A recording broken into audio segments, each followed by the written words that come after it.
Hey y'all, so today I'm making my man some stuffed salmon with some rice. This is his most requested meal. He loves salmon.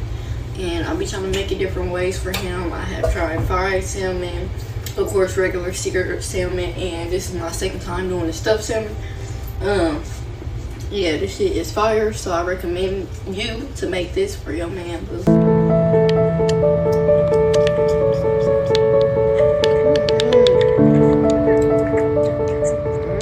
At just 16 years old, Shamia Allen was like any other teenager, full of dreams, laughter, and an eagerness to embrace the world.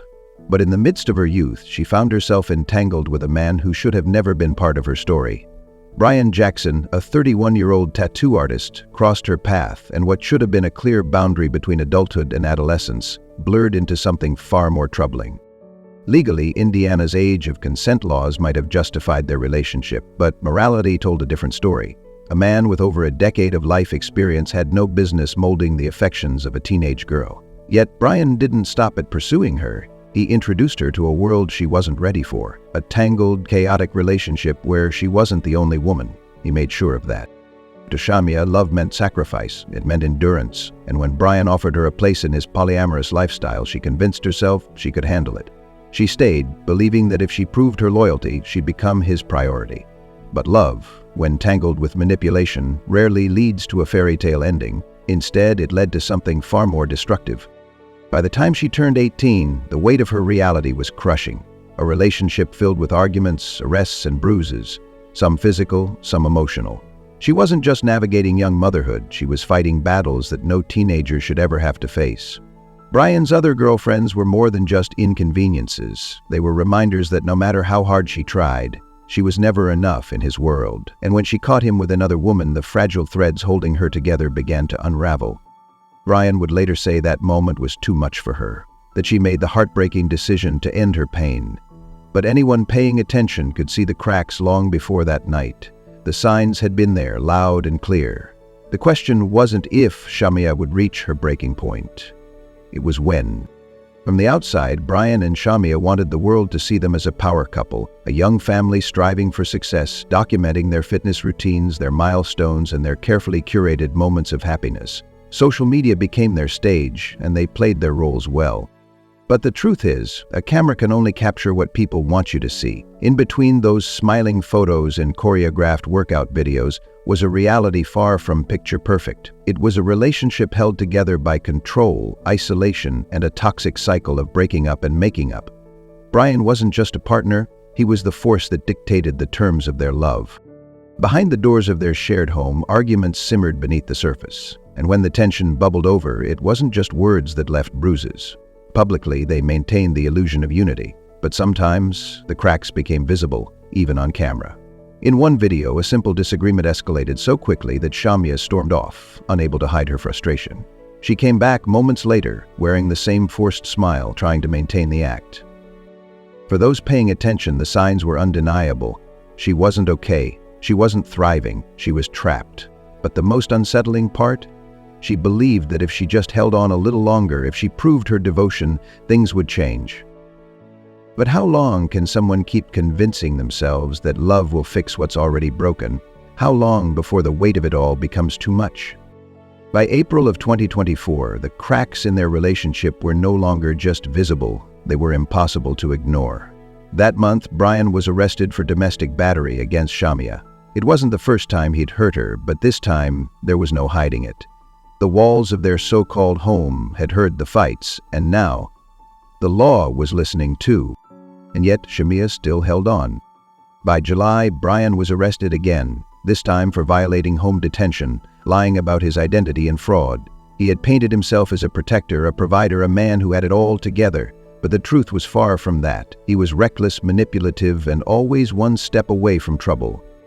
Then, in November, he turned to social media, venting about how much he hated being on house arrest. He claimed he was tired of feeling trapped, tired of everything weighing him down. Was it just another self-pity post, or was it a glimpse into something darker? 2 weeks later, Shamia would have her own run-in with the law, and from that moment on, things would spiral in a way that no one could stop.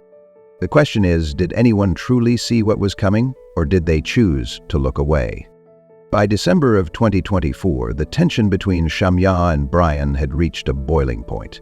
Every argument, every betrayal, every wound, physical or emotional, had stacked up like bricks on her shoulders, pressing down with a weight too heavy to bear. And yet, she still fought to keep it together. On December 11th, she reached her breaking point. That night, Shamia was arrested after an explosive confrontation with Brian. She had walked in on him with another woman, the same man she had sacrificed so much for, the father of her child, the one who had promised love but delivered nothing but chaos.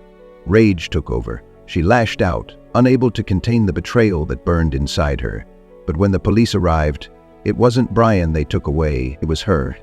The system that was supposed to protect her instead marked her as the aggressor. She spent time behind bars, forced to sit with the reality of her life, forced to reckon with the choices that had led her here. And when she was released, she carried with her a new burden, the knowledge that no matter what she did, she would always be the one left suffering. Still, she tried to push forward. She had a son to care for, a life to rebuild. But something had changed. There was a darkness in her eyes now, a deep exhaustion that couldn't be masked with smiles or forced positivity. She was tired of fighting, tired of losing. Then came January 29th, 2025. A call came into the Anderson Police Department. The voice on the other end? Brian Jackson. He told officers that Shamia had broken into his house, that she had a gun, that she was looking for him. The police rushed to the scene, clearing the house room by room. They moved quickly, carefully, hoping to de-escalate the situation before it turned deadly. But before they could reach her, a single gunshot rang out. Seconds later, Shamia was found, her body collapsed, a gunshot wound to her head. The girl who had spent years fighting for love, fighting for survival, was now gone. And Brian? He didn't grieve, he didn't break down in sorrow. Instead, he turned to the one thing he knew best: social media. His first instinct wasn't to mourn, but to control the narrative. Within minutes of Shamia's passing, a chilling post appeared on his Facebook account. "Whoever gave my baby mama a gun, she just broke into my house and was shot in the head." Cold, detached, devoid of any remorse. The backlash was immediate. People saw through the words, saw the emptiness in them. This wasn't the reaction of a man who had just lost the mother of his child. This was damage control. And as the internet erupted in rage, Brian quickly deleted the post. The damage was already done. Screenshots spread like wildfire, and the world was left asking the one question that would haunt this case forever. What really happened that night? As Shamia's family reeled from the devastating news, trying to make sense of how a young mother full of life could be gone in an instant, something even more disturbing emerged. A post suddenly appeared on her Facebook page. A long, carefully worded message that read like a final confession. It started with a chilling line. "If y'all are seeing this, that means I did what I planned on doing. Either everybody in the house died or just me. Either way it goes. I put it on my son that I wasn't going back to jail again. I don't regret my decision at all. The only thing I really regret is the moment I ever called 12 on my baby daddy. The moment I dialed 911, I ruined the life that I really wanted for myself. Ever since then, my life changed for the worse. He never did anything to me that deserved jail time. In fact, he actually did many things to help better my life. I would only wish jail on my worst enemy." But the message didn't stop there. "Now that I see what it was really like in there, I hate myself for getting him locked up. I don't feel bad for getting that pitbull-faced ex of his locked up though, laugh out loud. But the fact that he forgave me for that and for getting him locked up not once but twice shows me that he loved me unconditionally. I know I used to make him sound bad by only talking about the wrong things he did. But I could write a book about the things that prove he loves me and that he's a great man. I was just too young and dumb to appreciate it." And then, as if written by someone trying to reshape the truth, it twisted into a justification of Brian's actions. "Y'all can say I was too young for him, but he was just right for me. He was what I wanted, and I didn't care if he had a girlfriend or not. I did whatever it took to have him to myself. But once I got him to myself, I realized what my role really felt like. He needed 2 women. It all made sense. I just didn't care. I wanted him to myself, and I always got what I wanted." It was long, too long. It read like a carefully crafted narrative, one designed not to express pain but to clear Brian's name. The more people read it, the more unsettling it became.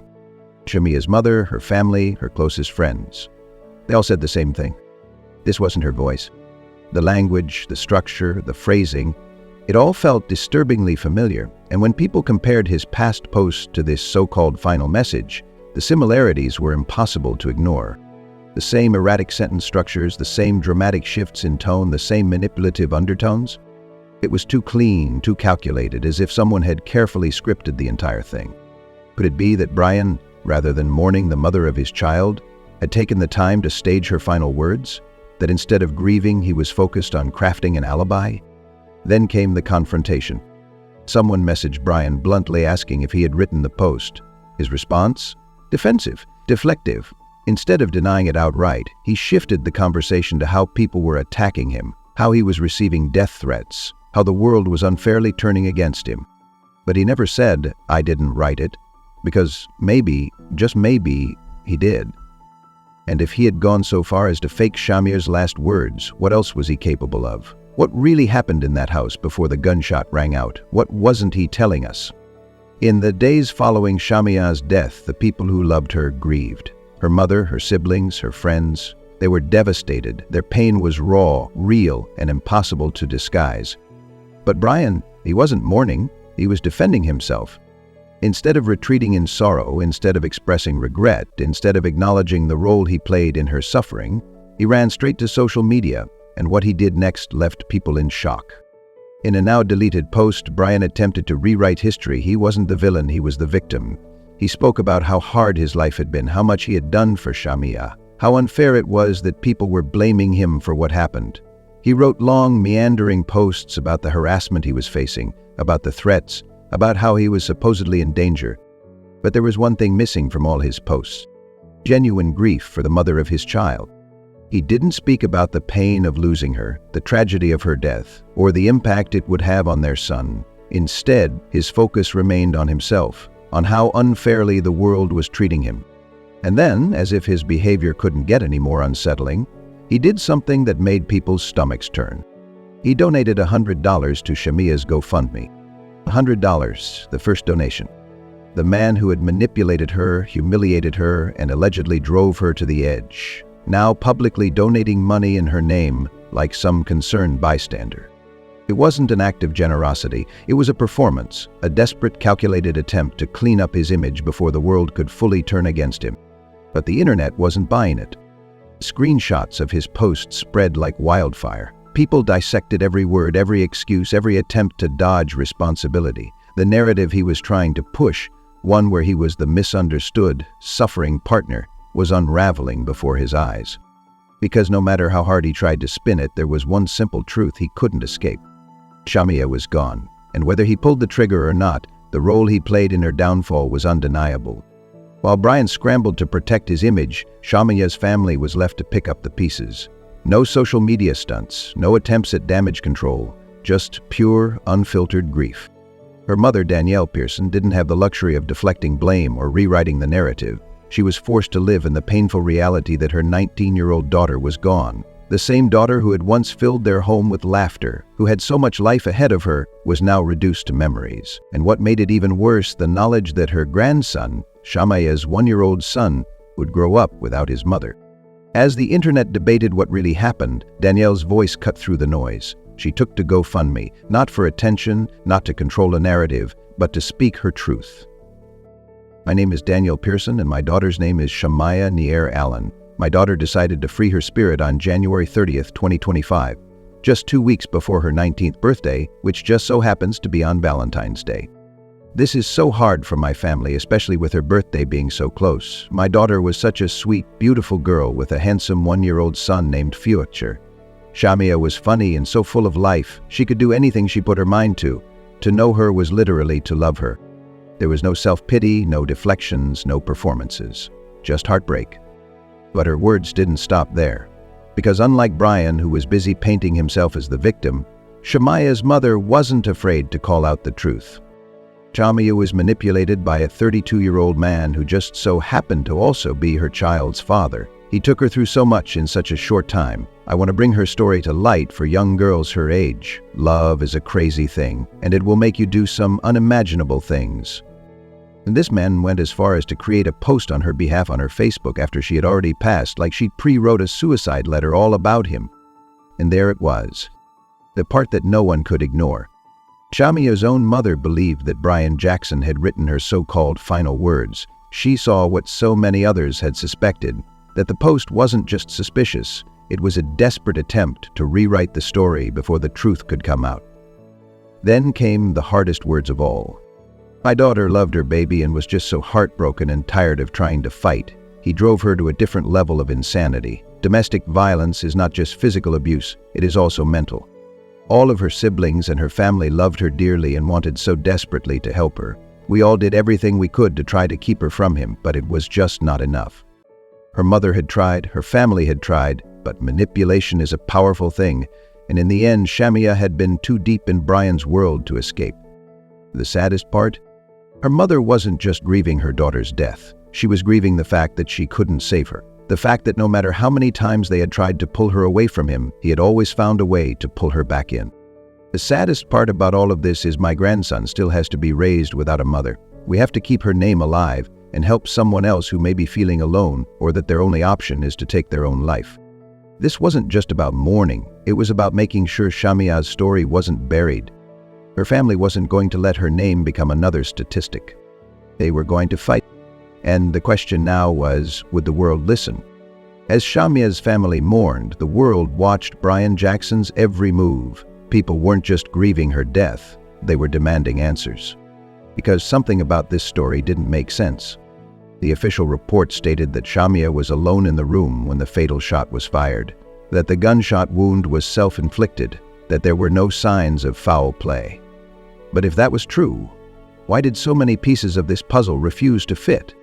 For starters, there was the Facebook post, the so-called final message that conveniently exonerated Brian from any blame, a message that appeared on Shamia's account only after she had passed.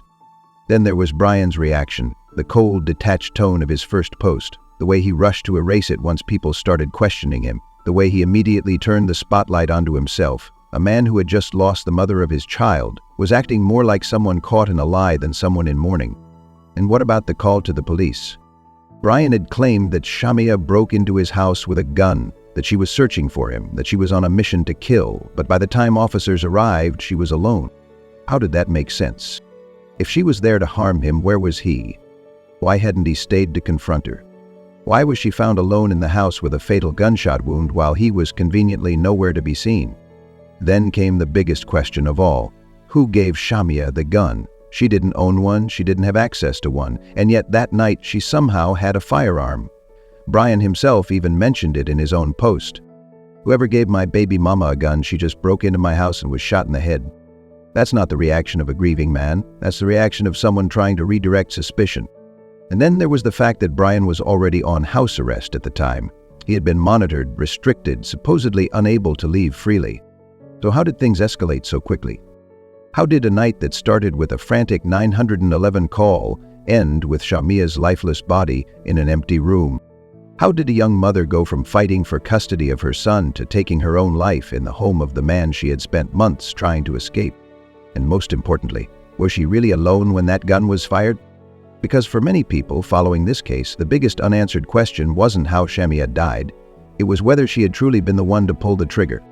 Shamia and Brian should still be here. She should be celebrating her 19th birthday, watching her son grow, reclaiming the life that had been stolen from her piece by piece.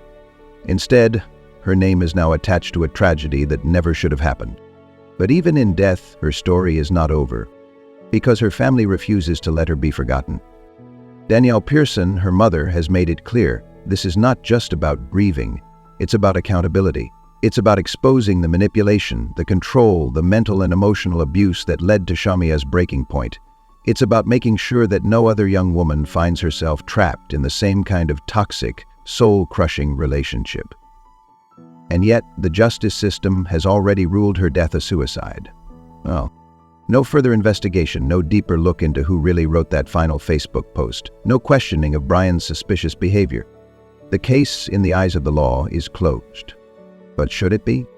How many times have we seen stories like this before? How many times have we heard of young women getting involved with older, manipulative men, only for things to end in devastation? How many times have the signs been ignored, the red flags waved away until it was too late? And how many times have the people left behind been forced to accept official reports that don't add up?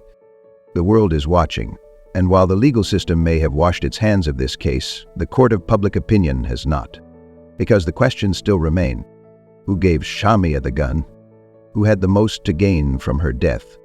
And if she really was the one who pulled the trigger, what pushed her to that moment?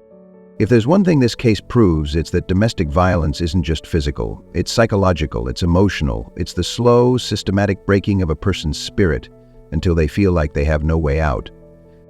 And for Shamia, that breaking point came at the hands of a man who should have protected her.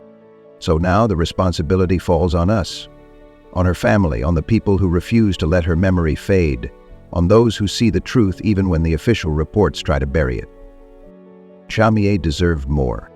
And if justice won't come through the system, then it must come through awareness, through her story being told, through her name living on, not as a victim, but as a warning. To every young girl who feels trapped in a relationship like this, Shamia's story is your wake-up call. To every person who has seen the signs and looked the other way, this is the cost of silence. And to Brian Jackson, the man at the center of it all, whether or not the law ever holds you accountable, the truth will always be louder than your lies. Now, we need you. If this story made you feel something, anger, heartbreak, the need for justice, don't let it stop here. Like this video, because the more people who engage, the harder it is for stories like this to be buried. Share this video because someone out there is in a toxic relationship right now, and this could be the wake-up call they need. Subscribe to our podcast because we are committed to exposing cases like this, bringing the truth to light and giving a voice to those who can no longer speak for themselves. Shamia Allen should have had a lifetime ahead of her, but now her story is in our hands. Let's make sure the world never forgets her name.